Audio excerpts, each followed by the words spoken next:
Olá pessoal, tudo bem com vocês? Eu sou a Bruna e esse é o Negras Escrituras, um canal literário dedicado à autoria negra. O vídeo de hoje a gente vai conversar sobre esse livro aqui, da Clarice Fortunato, Da Vida nas Ruas ao Teto de Livro. E esse livro, assim, foi um livro bem legal de ler, porque a Clarice é o primeiro livro que ela está lançando, ela lançou pela editora Palas.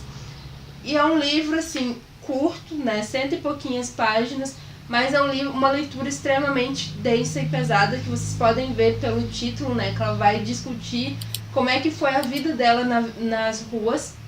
E ela se inspira em duas grandes escritoras brasileiras que estão aqui na minha estante, a Carolina Maria de Jesus e a Conceição Evaristo, né, ela se inspira na escrevivência da Conceição Evaristo e na escrita da Carolina também, porque em um dado momento, que mais ao final, ela vai comentar que ela é a criança que, igual a Carolina comenta no livro dela, que ela sempre estava preocupada em conseguir o que comer por causa dos filhos dela. A primeira preocupação da Carolina era conseguir comida, conseguir alimentar os filhos dela. E a Clarice vai ser a criança que vai desmaiar de fome, que vai o tempo inteiro estar pedindo comida para a mãe dela, enquanto elas moravam na rua, né? Então esse livro aqui ele é curto, mas ele tem essa reflexão extremamente pesada do que é a vida nas ruas. Ela é um texto também sobre memória, como Becos de Memória, né? A gente tem uma escrita de uma memória e a própria Clarice já anuncia no começo pra gente que esse livro é como é que a gente pode dizer? É um botar pra fora todos os traumas, é se reencontrar com o passado cheio de traumas e tentar superar, né? Através da escrita, ela quer se manter viva e se manter, lutar contra todos esses traumas que ela tem na vida. Então essa escrita é um reencontro da Clarice com ela mesma. E aí ela volta ao passado, né? Volta assim no sentido da narrativa, ela começa com a história de quando elas moravam com o pai, né, na fazenda, numa pequena fazenda no interior do Paraná. O pai era empregado, né, da fazenda e tudo mais. E o pai vivia em conflito com os irmãos, né? A família dela tem vários conflitos e ela não esconde nenhum conflito, ela bota o dedo na ferida, ela comenta algumas das violências que são intrafamiliares e extremamente difíceis de abordar em textos, né? Como a questão da violência sexual por parte do pai para com as outras filhas. Então ela comenta sobre isso, sobre essa reprodução que acontece em algumas partes da família. E ela conta também, né, da morte misteriosa do pai dela, e depois disso o dono da fazenda expulsa a família, porque ele não pode contratar uma mulher. E aí a família, cada um vai para um lado e vai se virando, né? Tipo, aí é a separação dela e dos irmãos.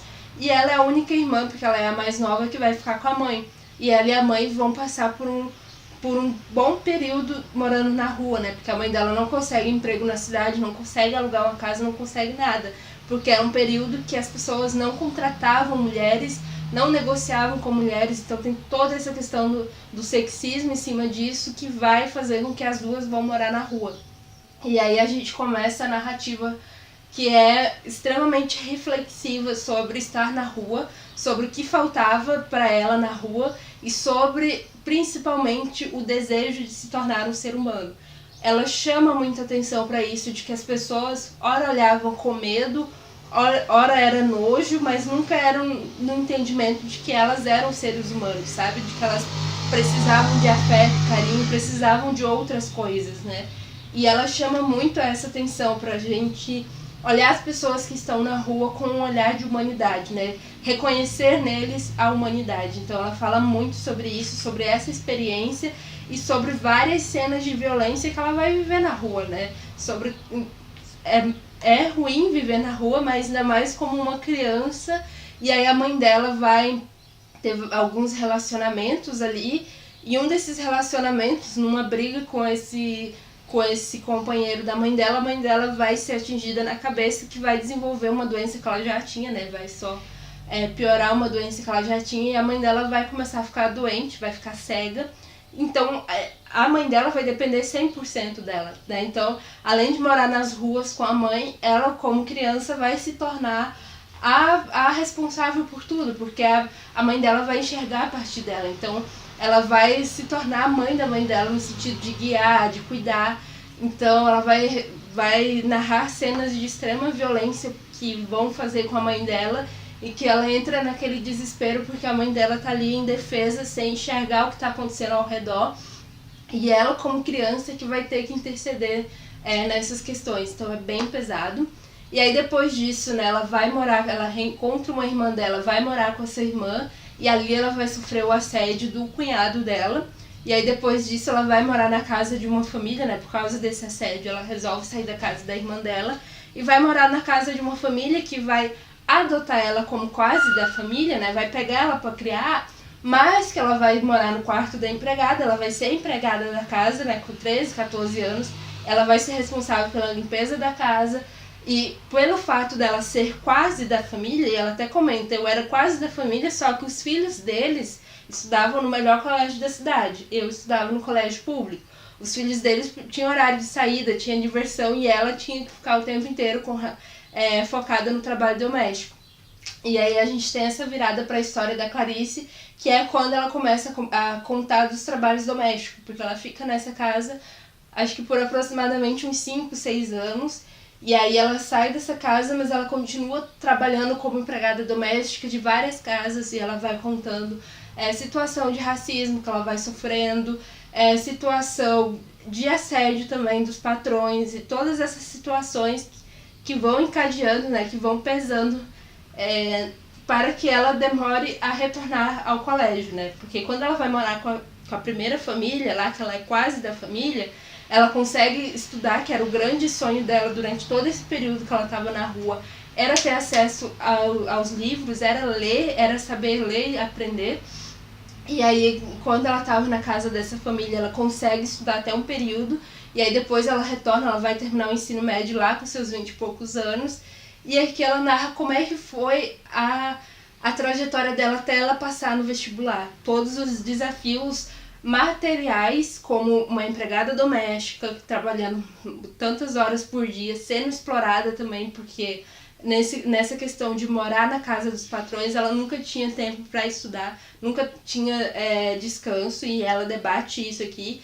E como foi importante, né, quando ela acessa a Universidade Federal, como foi importante as políticas de permanência dos estudantes, como para ela foi essencial a assistência estudantil para que ela finalizasse a graduação, né? A Clarice, ela fez graduação, mestrado e doutorado, que esse livro é fruto da tese dela, do doutorado dela em letras.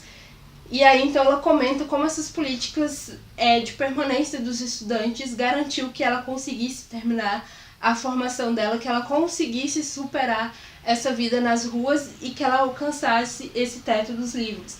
Então esse é um livro nacional muito interessante para quem quer conhecer escritoras negras novas, mas também ver o papel da educação como transformadora. E aqui a gente tem um exemplo que é a biografia da Clarice, né?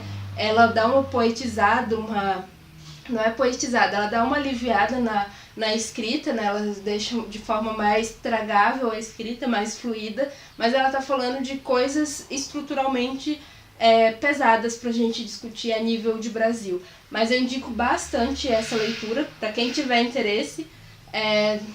Eu vou deixar aqui o nomezinho certinho para vocês. E eu vou ficando por aqui, a gente vai se encontrar no próximo vídeo. Eu espero que vocês tenham gostado. Não se esqueçam de se inscrever aqui no canal, deixar o like, compartilhar o vídeo com mais alguém, que isso ajuda o canal a crescer. A gente se encontra então no próximo vídeo. Até a próxima!